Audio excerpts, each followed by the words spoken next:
আপনি একটু কল্পনা করুন তো যে আপনি ভীষণ ক্লান্ত। সকালবেলা ধরেন ঘুম থেকে উঠছেন ৬টায়। এরপরে নিজের খাবার-দাবার রেডি করলেন। এরপরে আপনি অফিসে গেলেন। ওদিকে ঠিকমতো ঘুম-টুমও হয় নাই।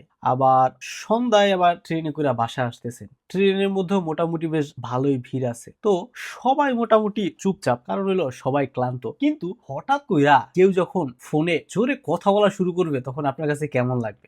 জাপানে এই জায়গাটাতেই একটা অদ্ভুত কিন্তু শক্ত নিয়ম কাজ করে, যেটা হলো জাপানের ট্রেনে কথা বলা প্রায় নিষিদ্ধ। এখন এইটা কিন্তু কোনো ধরনের আইন না যে ভাই তুমি ফোনের মধ্যে ফোন নিয়া ভাই তুমি ট্রেনের মধ্যে ফোনে কথা বলতে পারবা না, কিন্তু এটা কেউ ভাঙে না। আজকে আমরা বুঝবো জাপানের ট্রেনে শুধু যাতায়াতের জায়গা না, বরং এটা একটা সাইলেন্ট রিসার্চ জোন হিসাবে কাজ করে।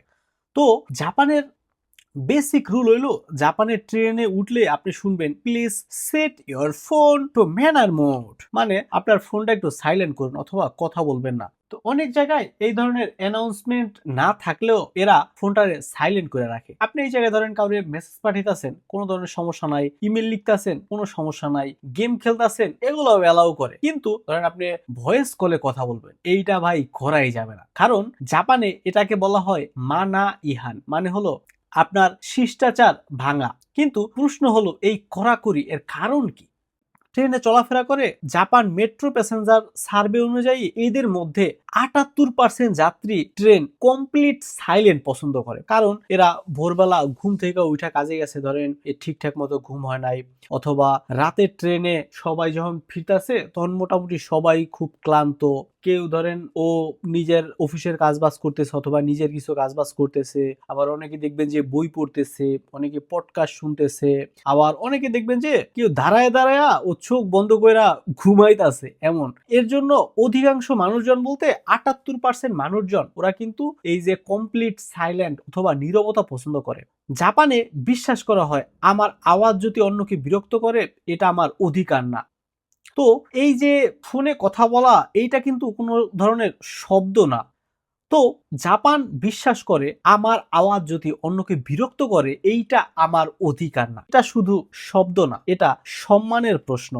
২ নম্বর রিজন হলো পার্সোনাল স্পেস এবং প্রাইভেসি। জাপানের সংস্কৃতি অনুযায়ী পার্সোনাল স্পেস এইটা খুবই গুরুত্বপূর্ণ। কারণ যারা জাপানে অনেকদিন ধরে আছে আপনি এদের কাছে যদি শুনেন, অনেক সময় এমন শুনবেন যে একই কোম্পানিতে ও হয়তোবা ১০ বছর ১৫ বছর ধরে কাজ করতেছে, কিন্তু বন্ধুর বাসায়ও জীবনেও যায় নাই। আবার ধরেন আপনি ৪ বছর ইউনিভার্সিটি একসাথে পড়ছেন, বন্ধুর বাসায় আপনার জীবনেও ডাকে নাই। তো এই যে পার্সোনাল স্পেস বা প্রাইভেসি এটা কিন্তু ওদের সংস্কৃতির একটা অংশ। ওরা কাজের জায়গায় কাজ বা ক্লাসের জায়গায় ক্লাস, তো ক্লাস বা কাজের লাইফের সাথে ওদের পার্সোনাল লাইফ এটা ওরা খুব কম মানুষজন এটা আসলে মিক্স করে ফেলায়। তো পার্সোনাল স্পেস এটা খুবই গুরুত্বপূর্ণ দেওয়ার কারণে ফোনে যখন আপনি কথা বলতেছেন তখন আমরা কোন ধরনের কথাবার্তাগুলো বলি, আমাদের ব্যক্তিগত যেসব গল্প টল্প আছে আমরা এইগুলোই করি, অথবা অফিসে যেসব কথাবার্তা আছে বা কোনো একটা জিনিস ঘটছে আমরা ওই জিনিসটা শেয়ার করি, অথবা আমাদের পারিবারিক কোনো সমস্যা অথবা পার্সোনাল কোনো একটা সমস্যা নিয়ে আমরা কথা বলি। এখন অন্যের কানে আপনি যখন ট্রেনের মধ্যে বসে কথা বলতেছেন তখন এই জিনিসগুলো কিন্তু অন্য মানুষজনের কানের মধ্যে ঢুকতেছে। তো জাপানিদের কাছে এটা আসলে অস্বস্তিকর বা ডিসরেসপেক্টফুল। এরা মনে করে যে এ যখন এর কোম্পানির কথা পাবলিক একটা ট্রেনের মধ্যে অথবা পাবলিক প্লেসের মধ্যে বসে কথা বলতেছে, অথবা এর একটা বন্ধুর একটা সমস্যা হয়েছে, পার্সোনাল সমস্যা, এইটা নিয়ে যেহেতু সে পাবলিকে কথা বলতেছে, তো এ অবশ্যই যদি আমার সাথে বন্ধুত্ব হয় বা আমার ব্যাপারে যখন কোনো কিছু একটা ঘটবে এ কিন্তু পাবলিকের মাঝে এই জিনিসটা ছড়াই দিবে। তো এই জিনিসটা ওরা খুবই ডিসরেসপেক্টফুল হিসাবে ধরে। তারা বিশ্বাস করে যা সবার শোনার জন্য না সেটা পাবলিক প্লেসে একদমই বলা উচিত না। তো ওরা বিশ্বাস করে যে যেই কথাগুলা সবার শোনা উচিত না এই কথাগুলা অবশ্যই অবশ্যই পাবলিক প্লেসে এটা বলাই যাবে না, এটা উচিত না। নীরব থাকে এর ৩ নম্বর কারণ হলো পিস মার্কার এবং হেলথ সেফটি। এটা অনেকেই জানে না, জাপানের ট্রেনকে বলা হয় পিস মার্কার প্রায়োরিটি জোন। কারণ জাপানের জনসংখ্যা এজিং অথবা প্রবীণ মানুষজনের সংখ্যা, বৃদ্ধদের সংখ্যা এখন তুলনামূলক বেশি। এখন এই বয়স্ক মানুষজনের জন্য পিস মার্কার আছে বা ওদের শান্তশিষ্ট থাকার জন্য কিছু প্লেস আছে। যেমন জাপানের MLIT and Japan Heart Foundation এর গাইডলাইন অনুযায়ী পুরনো পিস মার্কারে মোবাইল ফোনের সিগন্যাল এটা ইন্টারফারেন্স তৈরি করে। তো এটা ঝুঁকি ছোট হলেও জাপানের নীতি হলো ঝুঁকিকে শূন্যে নামানো। তাই এই যে আপনার কল অ্যাভয়েড করা, পরিবর্তে তুমি টেক্সট করো, কোনো ধরনের সমস্যা নাই। এবং 4 নাম্বার রিজন হলো rush hour. Rush hour equal to max stress. কারণ টোকিওতে প্রায় প্রত্যেক দিন 3.4 কোটি মানুষ ট্রেনে যাতায়াত করে। আপনি খালি একটু চিন্তা করেন, টোকিও এই এলাকাটাতেই শুধু 3.4 কোটি মানুষ প্রত্যেক দিন ট্রেনে যাতায়াত করতেছে। তো এই রাশ আওয়ারে কিন্তু প্রচুর পরিমাণে ভিড় থাকে। আমরা অনেক সময় দেখি যে অনেক ভিডিও ক্লিপ ভাইরাল হইতাছে যে ট্রেনের মধ্যে জায়গা নাই, পুলিশে অথবা ওই ট্রেনে যেসব কর্মকর্তা আছে এরা মানুষজনরে লাইথা অথবা চাইপা ট্রেনের মধ্যে ঢুকাইতাছে।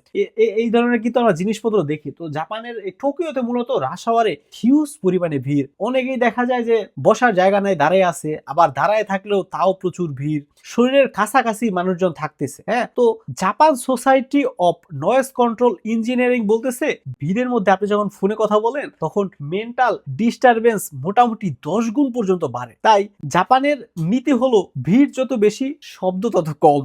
তো এই পর্যন্ত যারা দেখছেন এদের কাছে মনে হইতে পারে যে ভাই টোকিও অথবা ওসাকা নির্দিষ্ট কিছু এলাকা আছে, এইসব জায়গার মানুষজন তো ট্রেনের মধ্যে বৈশা উড়াধুরা কথা বলে, অথবা এরা তো বাংলাদেশের মতোই এরা নয়েজ টয়েজ করে। ভাই 100% মানুষই যে আমার মতো ভদ্র, ব্যাপারটা তো আসলে এমন না।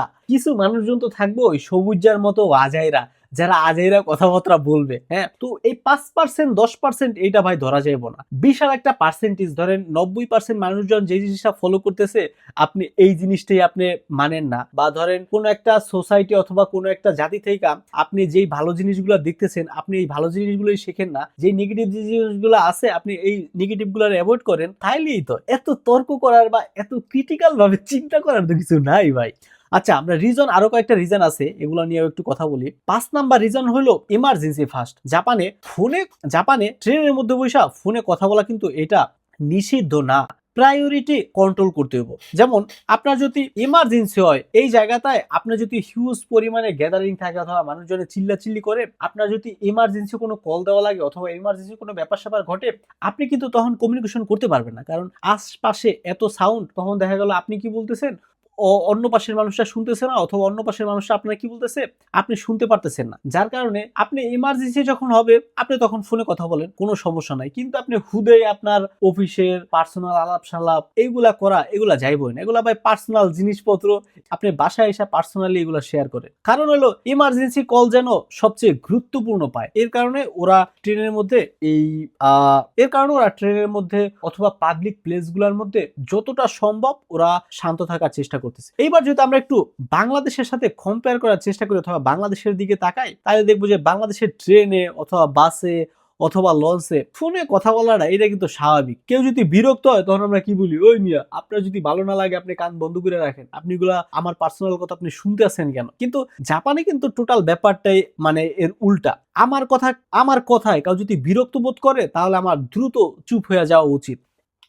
এই জায়গায় একটাই পার্থক্য, একটা সমাজ মনে করে নিজের স্বাধীনতাই আগে, আর একটা সমাজ মনে করে অন্যকে বিরক্ত করার অধিকার আমার নাই। তো জাপানের ট্রেন, বাস অথবা পাবলিক ট্রান্সপোর্টেশন যেগুলো আছে, এই জিনিসগুলো আমাদের কি শিখাইতেছে যে শান্ত থাকা এটা মূলত কোনো দুর্বলতা না, চুপ থাকা এটা ভয়েরও কিছু না। চুপ থাকা মানে হলো অন্যের সময়কে অথবা অন্যকে সম্মান করা, অন্যের